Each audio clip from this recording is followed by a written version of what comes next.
அறம்நாடு channel பெருமையுடன் வழங்கும் senior journalist Umapathi fans meet. இயக்குனர் நடிகர் பாக்யராஜ், இயக்குனர் நடிகர் அமீர், சேலம் ஆர் தமிழ்செல்வன் மற்றும் பல பிரபலங்கள் கலந்து கொள்ளும் விழா. நாள் மார்ச் 7 வெள்ளிக்கிழமை மாலை 5 மணி முதல் இரவு 10 மணி வரை. இடம் அம்பிகா எம்பயர் 3-ஸ்டார் hotel, Vadapalani, Chennai. Limited seats தான் இருக்கு, உடனே புக் பண்ணுங்க. Booking contact 6383515655. பஃபர் டின்னரோட டீடைல்டா பல விஷயத்தை பேச போறோம். புக் பண்ணிட்டு நேரில் வாங்க, நிறைய பேசலாம். ஃபர்ஸ்ட் லைன் நேயர்களுக்கு வணக்கம். நம்ம இப்போ என்ன பார்க்க போகிறோம்னா, 2 நாட்களாக அகில இந்திய அளவில் ஏன் யுஎஸ் உளவு பிரிவுக்கு கூட இல்லை பல்வேறு வெளிநாட்டு உளவு பிரிவுகள் கூட ஷார்ப்பாக வாட்ச் பண்ணிக்கிட்டு இருக்கிற விஷயம் என்ன அப்படின்னு பார்த்தீங்கன்னா, பிடிஆருடைய பேட்டி. யார்? நம்ம பிடிஆருடைய பேட்டி. த வயர் அப்படின்ற ஒரு யூடியூப் சேனலில் கரண் தாப்பர், ஒரு மிகப்பெரிய ஒரு பத்திரிகையாளர் இந்தியாவில், அவருக்கு அளித்த பேட்டி தான் நேற்று மட்டும் இல்லை, இன்றைக்கும் ட்ரெண்டிங்கில் போயிட்டுருக்கு. வடக்கன்ஸ், அதாவது குறிப்பாக படித்தவர்கள், ஆங்கிலம் தெரிந்தவர்கள், மிக படித்தவர்கள், மெத்த பிடித்த மேதாவிகள், இப்போ நார்த் இந்தியாவில் இருக்காங்களா, இவங்களுக்கு எல்லாருமே பதில் சொல்ல முடியாமல் அப்படி தவிச்சுக்கிட்டு இருக்காங்க அப்படின்னு நம்ம பார்க்கலாம். அப்படி ஒரு பேட்டியை பிடிஆர் சாதாரணமாக எத்தனடா ராத்திரி பூரா உட்காந்து ஓட்டிகிட்டு இருக்கீங்கன்ற மாதிரி காலில் உதச்சி விட்டுருக்காப்புல கரண் தாப்பர் கொடுத்த பேட்டியில். ஸோ இது என்ன பெரிய இது? கரண் தாப்பர் யார்? என்ன பெரிய பேட்டி? பிடிஆர் ஒரு பேட்டி கொடுத்துருக்கா, அதுக்கு எதுக்கு இவ்வளோ பில்டப் அப்படின்னு நீங்கள் கேட்கலாம். அதுதான் நம்ம நீங்கள் ஆழமாக பார்க்கணும் அரசியலில். அதாவது என்ன சொல்லுவாங்கன்னா, அடுப்படியில் சுட சுட வச்சுருக்க பாலை முதல் முறையாக குடிக்கிற பூனை சூடு பாலை நக்கிருச்சு அப்படின்னா அந்த பக்கமே வராதான். அதுக்கப்புறம் அந்த பாலை பார்த்தாலே, பூனைனாலே பால் குடிக்கும், அதுதான். ஆனால் பூனையே பாலை பார்த்தாலே அலர்ஜி ஆகிற அளவுக்கு சூடு பாலை நக்கிருச்சுன்னா ஆயிரும் அப்படின்னு சொல்லி நம்ம எல்லாருக்குமே தெரியும். ஸோ அந்த மாதிரி மோடிஜி நக்குன சூடு பால் இருக்குல்ல, அந்த சூடு பால் தான் கரண் தாப்பருடைய கேள்விகள். அதாவது இன்றைக்கி வரைக்கும் இந்த ஃபோட்டோ பாருங்கள், இது இந்தியா அளவில் இல்லை, உலக அளவில் ஃபேமஸான ஒரு ஃபோட்டோ. மோடி அவர்களுடைய வாழ்க்கையை மாற்றி அமைத்த ஒரு ஃபோட்டோ. தன்னோட வாழ்நாளில் இனி பத்திரிக்கையாளர்களை சந்திக்கவே கூடாது, வரலாறு காணாத அவமானப்படுத்தி நம்மளே தண்ணி குடிக்க வச்சு பாதியில் எந்திரிச்சு போக வச்சுட்டான் இந்த கரண் தாப்பர் அப்படின்னு சொல்லி மோடிஜி டென்ஷன் ஆகி இன்றைக்கி வரைக்கும் பத்திரிக்காரனை பார்த்தா மோடி தெரிச்சு ஓடுறதுக்கு காரணம் என்னென்னா இந்த கரண் தாப்பர் தான். ஸோ இவரோட 1-to-1 பேட்டி யூடியூப்பில் இருக்குது. நீங்கள் பார்க்காதவங்க எல்லோரும் அரசியலில் இன்ட்ரெஸ்ட் உள்ளவங்க எல்லாமே கரண் தாப்பர் மோடி பேட்டி, மோடி முதலமைச்சராக இருக்கும்போது குஜராத்தில் கொடுத்த பேட்டி எல்லாம் பார்த்துருப்பீங்க. பார்க்கலன்னா யூடியூப்பில் போயிட்டு Karan Thapar interview with Modi or Modi interview to Karan தாப்பர்னு போட்டிங்கன்னா வந்துடும். அதை பார்த்தீங்கன்னா வாழ்நாள் அவமானத்தை கொடுத்தவர் மோடிக்கு. இனிமே ஐயோ அப்பா வேணாண்டா, நீ ஒருத்தனே போதும், இனிமேல் ஏன்டா வந்துடாதன்னு கரண் தாப்பரை மட்டும் இல்லாமல் பத்திரிக்காரன் சின்ன பையனாக இருந்தாலும் இந்த ஜென்ரேஷனாக இருந்தாலும் தெரிச்சு ஓடக்கூடிய ஒரு மோடி அப்படின்றது இன்றைக்கி வரைக்கும் பத்திரிகையாளர் சந்திக்காமல் இருந்துட்டு தனக்கு வேண்டிய ஆட்களை கூப்பிட்டு அடிமைகளை கூப்பிட்டு கொஸ்டின் எழுதி கொடுத்துட்டு அந்த கேள்வியை கேட்குறது தான் இன்றைக்கி வரைக்கும் மோடி பண்ணிகிட்டு இருக்காரு அப்படின்றது தான் இந்த கரண் தாப்பரோட ஸ்பெஷாலிட்டி.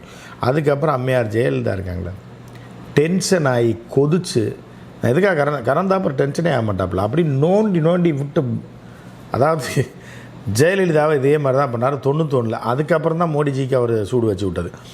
ஜெயலலிதா பேட்டி, இந்த கரண் தாப்பர் பேட்டிக்கு அப்புறம் தான் ஜெயலலிதா யாருக்குமே பேட்டி கொடுக்கல. நாங்கள்லாம் 91லேருந்து 96 வரைக்கும் இவ்வளோ தலையால் தண்ணி குடிச்சு பாருங்கள், மைக்கை போடுவோம். அப்போ டிவிக்கள் கிடையாது. 94 தான் டிவி வந்தது. என்ன தான் 4 பேப்பரை தூக்கிட்டு போயிட்டு பேட்டி எடுத்தாலும் ஜெயலலிதா பேட்டி கொடுக்காமல் இருந்தது, பத்திரிகையாளர்களை சந்திக்காமல் இருந்தது காரணம் கரண் தாப்பரையோட பேட்டியும் மற்றும் சில பேட்டியும். அதில் ஜெயலலிதாவே தெரிஞ்சு போடு, நீ எனக்கு ஃப்ரெண்டுன்னு சொல்லாத, கை கொடுக்காத, எந்திரிச்சு போ அப்படின்ற அளவுக்கு அவமதித்து அனுப்பினார். அதுக்கப்புறம் தான் மோடி சிக்கி சின்னாபின்னமானது. இதுதான் கரண் தாப்பரோட ஸ்பெஷாலிட்டி. இது மட்டும் இல்லாமல் சமீப காலத்தில் ஒரு லூசு பண்ணாட இங்கே ஒரு பையன் சுற்றிக்கிட்டு இருக்காங்க. யாருன்னா யூக வகுப்பாளர்னு, யாருன்னா பாண்டே, பிரசாந்த் கிஷோர் பாண்டேன். அந்த பிரசாந்த் கிஷோர் பாண்டேயை வரிசையாக அவங்க பூரா தண்ணி குடித்த ஃபோட்டோ பூரா நான் போடுறேன், இப்போ போடுறேன் பாருங்கள். பிரசாந்த் கிஷோர் பாண்டேயை விட்டு கிளின்னு, யாரா நீ, எங்கேருந்துடா வந்த, நீ என்னடா யுவ வகுப்பாளர், உனக்கு இந்திய அரசியலை பற்றி என்ன தெரியும் அப்படின்ற மாதிரி ரொம்ப கேஷுவலாக கேட்டு, இனிமே ஐயோ அப்பா யாருக்கும் பேட்டி கொடுக்க மாட்டேன் அப்படின்ற அளவுக்கு தெரிச்சு கடைசியாக இப்போ ஓட விட்டுருக்காப்புல, இப்போ ஒரு 10 நாளைக்கு முன்னாடி. இப்படிப்பட்ட கரண் தாப்பர் தான் என்ன பண்ணுறாரு, அங்கங்கே சுற்றி பிடிஆரை கூப்பிட்றாரு களத்துக்கு கூப்பிட்டு. ஏன்னா இருந்தாலும் நாயாக இருந்தாலும் தாய் பாசம் இருக்குது அப்படின்ற மாதிரி, நீங்கள் நம்ம யாரையும் நாயின்னு சொல்லுங்க, தப்பாக வச்சுக்காங்க. அந்த மாதிரி கரண் தாப்பர் ஒரு நல்ல ஜேர்னலிஸ்ட்டாக இருந்தாலும், வடக்கு ஃபேமஸான ஜேர்னலிஸ்ட்டாக இருந்தாலும், அவரோட தாய்மொழி ஹிந்தி தானே. அப்படி இருக்கும்போது அந்த பாசம் அவருக்கு இருக்கத்தானே செய்யும். அந்த ஆங்கிளில் களத்தில் இறங்குறாப்புல பவுலிங் போடுறதுக்கு பிடிஆர்கிட்ட இறங்கி வச்சு செஞ்சு விட்டாப்புல பிடிஆர்.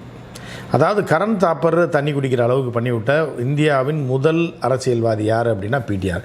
ஏன்னா அந்த பேட்டியில் உண்மை இருக்குது, நடிப்பு கிடையாது. என்ன நடக்க போகுது, மும்மொழி கொள்கையினால் என்ன நடக்கும், எதுக்காக வடக்கன்ஸ் நாசமாக போய் கிடக்கான், இன்றைக்கி வரைக்கும் முன்னேறாமல் இருக்கான், தமிழ்நாடு ஏன் முன்னேறிச்சு, 60களில் நடந்த 30கள் எண்டில் நடந்த இந்திய எதிர்ப்பு போராட்டம் அது எதற்காக நடந்தது, 60களில் நடந்த இந்திய எதிர்ப்பு போராட்டம் அது எதற்காக நடந்தது, அதற்கப்புறம் வடக்கன்ஸ்லாம் மும்மொழி எவன் படித்தான், உத்தரப்பிரதேசில் எத்தனை பேர் மும்மொழி படிச்சிருக்கான், மும்மொழி தெரியும், மத்திய பிரதேசத்தில் எத்தனை பேருக்கு தெரியும், பீகாரில் எத்தனை பேருக்கு தெரியும்னு சொல்லி பட்டியல் போட்டு கிழித்து பிரித்து மேய்ஞ்சிருக்கார் பிடிஆர். அப்படி அதாவது கரண் தாப்பர் என்னென்னமோ படிச்சுட்டு வந்துட்டு என்னமோ கேள்வியெல்லாம் கேட்பாப்புல பயங்கரமான ப்ரெசன்ஸ் ஆஃப் மைண்ட் உள்ள ஆள். யாராக இருந்தாலும் கொக்கி போட்டு காலி பண்ணிடுவார். பல இந்தியாவில் உள்ள பல ஜேர்னலிஸ்ட்டுகளுக்கும் பல ஆங்கர்களுக்கும் கரண் தாப்பர் ஒரு பெரிய ரோல் மாடல். கரண் தாப்பரை ததிகினத்தம் பாடிப்பாப்புல அந்த பேட்டியில். அதாவது பிடிஆர்கிட்ட கேள்வியே கேட்க முடியல. அதுக்கப்புறம் கேட்குற டேட்டாவையும் யார் கொடுக்க முடியல, கரண் தாப்பர் கொடுக்க முடியல. அந்த பேட்டி யூடியூப்பில் இருக்குது, ஆங்கிலம் தெரிந்தவர்கள் எல்லாம் எடுத்து பாருங்கள். இல்லை புரியாதவங்களுக்காக தான் இந்த அவர் என்ன சொன்னார்ன்ற சாராம்சத்தை சொல்கிறார். பிடிஆர் கேட்குறாரு, யூபியில் எத்தனை பேருக்கு 3 லாங்குவேஜ் தெரியும், முதல்ல ஒரு லாங்குவேஜ் தெரிஞ்சவன் எத்தனை பேர், ஹிந்தி தான் தாய்மொழி, ஹிந்தி தாய்மொழி, ஹிந்தியை மட்டும் எழுத படிக்க தெரிந்தவர்கள் உத்தரப்பிரதேசில் எத்தனை பேர் சொல்லு பார்ப்போம். பீகாரில் ஹிந்தி தாய்மொழியாக இருக்குது, பிகாரி இருக்குது, பிகாரியை ஒழிச்சு கட்டி ஹிந்தி வந்துருச்சு. ஹிந்தி எழுத படிக்க தெரிந்தவன் எத்தனை பேர், ஏன்னா எத்தனை பேர் 10வது பாஸ் பண்ணியிருக்கான், எத்தனை பேர் +2 வரைக்கும் வந்திருக்கான், பியூசி ரேஞ்சில் வந்திருக்கான், மத்திய பிரதேசில் எத்தனை பேருக்கு எழுத படிக்க தெரியும், எத்தனை தக்குறி இருக்கான், கணக்கு சொல்லு நீயே, மத்திய அரசு சொல்கிற கணக்கு எடுத்துப்பார் இப்படின்னு சொல்லி விட்டு கிளின்னு கிழிச்சு மும்மொழி கொள்கைன்றது ஒரு ஏமாற்று வேலை. ஒட்டுமொத்தமாக இந்தியாவே ஆட்டையை போடும் ஒரு திட்டம், ஒரே மொழியில் கொண்டாந்து ஒரே தலைமையின் கீழ் எல்லாத்தையும் கொண்டு வரணும்னு நினைக்கிறாங்க அப்படின்றத தெளிவாக பிரித்து மேய்ஞ்சு கரண் தாப்பரை அதை ஒற்றுக்கொண்டு வைக்கும் அளவுக்கு ஆயிடுச்சு. இதுக்கு அடுத்து நடந்த சம்பவம் தான் அதிபயங்கர சம்பவம். என்னென்னா முதலமைச்சர் இந்த பேட்டியை கேட்குறாரு, என்னையா ட்ரெண்டிங்கில் போய்கிட்டு இருக்காங்களே நம்ம பிடிஆர் பேட்டின்னு பார்த்தா உடனே அவரும் தன்னுடைய வலைதள பக்கத்தில் இதை ஷேர் பண்ணுறார். பிடிஆருடைய பேட்டியை வலைதள பக்கத்தில் கிட்டத்தட்ட 40 நிமிஷத்துக்கு மேலே அந்த பேட்டி. கரண் தாப்பரை இப்படி தண்ணி குடிக்க வைத்தது யாரும் இல்லை. கரண் தாப்பர் தண்ணி அடுத்தவனை தான் குடிக்க வைப்பாப்புல, எதிராளியை குடிக்க வைப்பார். ஏன்னா அதுக்கு உதாரணம் மோடி இன்றைக்கி வரைக்கும் பழுக்க காய்ச்சி சுட்டு விட்டதில் சிஎம்மாக இருக்கும்போது இன்றைக்கி வரைக்கும் மோடி யாரையுமே சந்திக்கிறது இல்லை, ஜெயலலிதா சந்திக்கிறது இல்லை. ஏன்னா இன்னும் பல தலைவர்களை பத்திரிகைக்காரனால் அலற விட்டவர் கரண் தாப்பர். இப்போ கரண் தாப்பரை அலற விட்டவர் நம்ம பிடிஆர், மண்ணின் மைந்தன், எங்களுடைய பாண்டிய நாட்டு சிங்கம் பிடிஆர் அப்படின்றதில் எந்த மாற்று கருத்தும் கிடையாது.